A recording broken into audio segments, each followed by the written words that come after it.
Hi, and welcome to another edition of Admiral Science. I'm your host, Mr. Allen, and today we're joined by our science team, Miss Ifat, Miss Graves, and Miss Horton Jackson. Hey!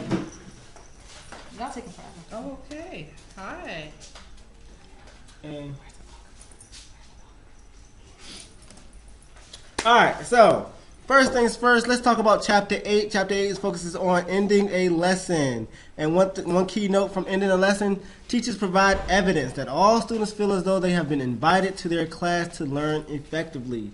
This invitation involves feeling of respect, trust, optimism, and intention to learn. You don't want to be negative towards your students. You want them all to feel like they have accomplished something. When I was in college, and one of the things that my coaches always says is, do you feel accomplished? After you finish your workout, do you feel accomplished?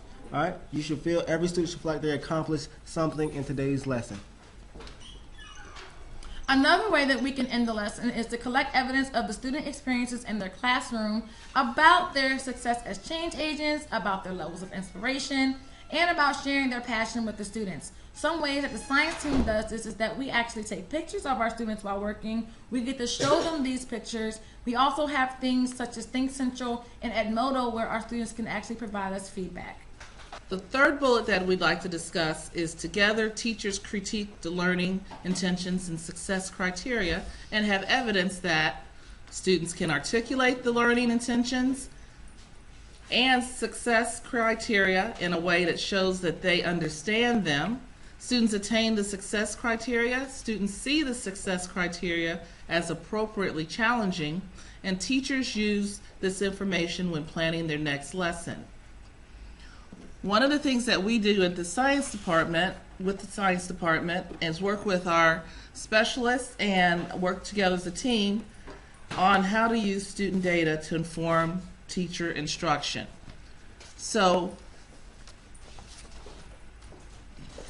Maybe you can cut that part. yeah, you can cut that part out.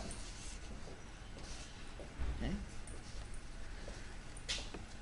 So two things that we look at, functional implementation and full implementation of the criteria for the students. And we go back and look at student work, and we rate and grade student work based on whether or not they have an understanding of the functional and implemental criteria.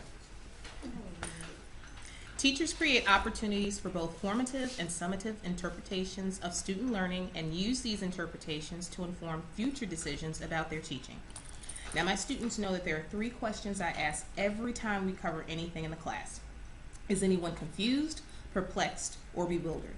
And if anyone answers yes to that question, we stop, we regroup, and we go over it again. Okay? Every time they come into class, they know that they can expect some type of quiz, and that quiz is basically helping them or helping me to see exactly what they do or don't know in terms of their homework assignment the previous night.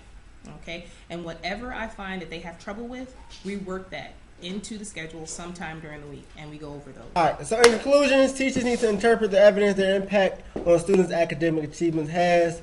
Make sure that you guys understood before your child leaves your room that they take away something from your lesson. All right?